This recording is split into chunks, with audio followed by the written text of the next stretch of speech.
Hello, friends. Welcome. My name is Dave. Now, I'll be looking at the house of John Varvatos. This is artisan. This is the original.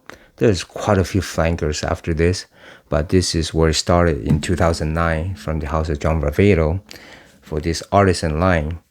And I just did a review for the artisan blue version, and I just realized because I absolutely love this artisan blue so much that I did the review without even talking too much about what year it was from and much of those background details. I didn't mention any of those because I just keep talking about how great it is and trying to explain why it is so great. So with that said, the scent itself is what matters, right? So, but with that said, I do want to mention that this one came out 2009 and it's the originator of all the flankers that came after that. This is a freshie. You could tell from the look at this gorgeous bottle. Okay, the straws going around. I always wonder how long did he take the the persons to put this on, to put this together and glue it on. So very well done. And look at the cap. This is a gorgeous cap. This is very vintage type. I absolutely love it, and there's weight to this, and the spirit is great. The presentation is top notch for this series, absolutely top notch. The artisan series, the other from the brand, the other lines from the brands are okay, but this series is absolutely top. Okay, now as far as the smell itself, let me go ahead and spray it as I walk you through it as always.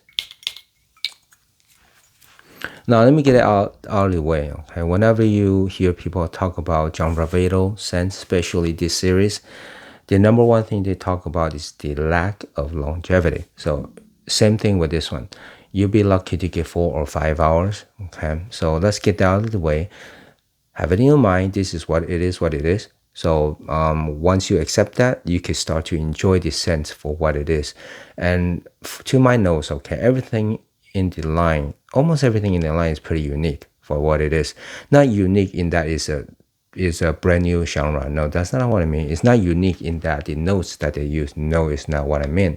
But it's the vibe that I get from using it. Okay, and this one smells like, yeah, the top notes, we're getting a lot of those fruits, those orange type of fruits. Like you're gonna get tangerine, you're gonna get some clementine, okay, and the orange blossom is coming in. Yeah, and then you get some thyme, and there's a herbal notes called the marjoram.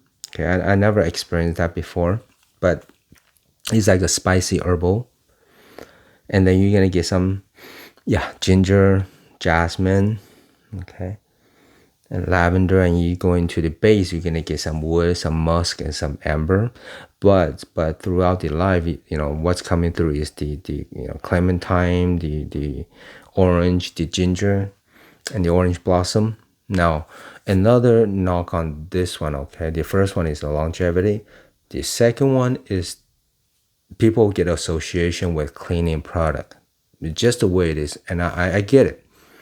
And unfortunately, somehow I heard that in the beginning, and it stuck with me, and I kind of was upset about it because it ruined the fragrance for me. I did not reach for it for a long time. It's just sitting back in the stash. And then later on, I thought of something. What is the perfumer's intention when they're creating this? I'm sure they did not want to create a cleaning product, right? So unfortunately, that's what a lot of cleaning product uses as a scent, because it's very comforting, I guess, very easygoing, very clean like, okay, and people want to associate that, so they put that type of smell, that type of scent into cleaning products, like lemony type of cleaning product, orange scent, right? You get that? So I was thinking, okay, what was the perfumer trying to create? What is the vibe and feeling and the atmosphere? Okay, the imagery that the perfumer wants us to have. By the way, the perfumer is Rodrigo Flores Rook, and he's done a lot. Most of the I don't know if it's all, but most of the fragrance in the series. Okay, And I think he's one of he did, well, I don't know. Okay, he has done a wonderful job in this series, and I don't know if I mentioned, is probably one of my very favorite series of any collection. Even though it's simple, even though it's just mass appealing, even though it's nothing too unique, okay, but it is unique in itself. Okay, in the fresh genre is unique in that genre, and just the way it's put together. So okay, let me come back to how I end up enjoying this one. Is I thought about what was the intention of the perfumer, and then basically I'm getting the vibe of around the beach, around the sea, in one of those little towns, which was the same vibe that I got for this one, the blue, artisan blue. And I was trying to envision that if I'm going around a little town, Italian coast, right? And then I'm smelling the flowers. I'm walking around this small town and those unique old buildings, and I'm smelling some fruit stand. I'm peeling open, oranges, tangerine, and so forth. But there's a ginger background. The ginger, I think, is giving it a more unique twist. It's kind of lifting the fruit, okay, and the spicy herbal notes from the marjoram and some thyme, not some time, but thyme, okay, adding together to get that vibe. So once I got that, once I started thinking about walking through those streets, right, then it clicked for me. Okay, I got it. That's the image that I should be having with this type of scent, right? And you could tell from the bottle itself, this is exactly what the perfumer wanted to take you. Okay, so forget about the first impression, the negative impression that I was talking about. Once I got the positive ones, once I know where the fragrance is taking me, I went there. Okay, and that's one of those great things about fragrances, right? It takes us to different places, put us in different moods, right? So this is one of those, and I do enjoy it now. So even though once in a while the association will come back, and I realize because I'm not in a good mood. And if I'm not in a good mood, yeah, the fragrance is not gonna help so much. Okay, it does once in a while, but most of the time, when I'm grouchy, I'm still grouchy, right? When we're stressed, we're still stressed. But stress is a little bit different. I'll use a lavender type of scent to kind of relaxes me. So yeah, with that said, this is a fresh type of scent. It's perfect for the warm weather. Okay, and I think it's probably more suitable for the daytime. And it's a freshie, so any age can wear this as long as you're okay with the mindset. Okay, you kind of, you know, I don't know. I haven't tried it enough around people to see how they experience this. Okay, so I cannot really tell you with honesty if other people, associate with a cleaning product. Okay, and if they do, it might be kind of awkward. So yeah, but this is an orange blossom, type of scent. So with that in mind, wear around the house if you worry about it. But it's relatively inexpensive. You could pick this up for under 40, about 30, 35-ish. And I enjoy it though.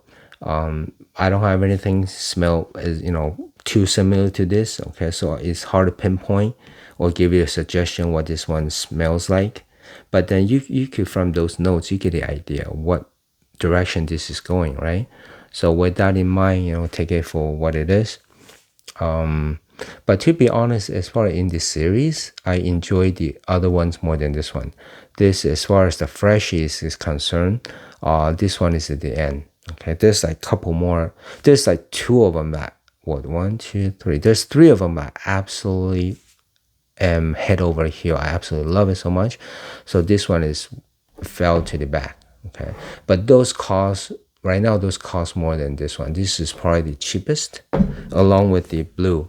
Blue, I love it. Okay, but this one is the cheapest. Doesn't mean it's bad. Okay, unfortunately, because of the negative association with the cleaning product. But how many times I mentioned that, because I want you to get it up front. Okay, it is what it is, right? I'm not gonna lie to you, so I gotta warn you first. Okay. But then it's a double-edged sword, right? I warn you, and now you cannot get it out of your head, and you blame Dave. Stop mentioning that, okay? You know, if you have this bottle and you did not associate with that, now you might.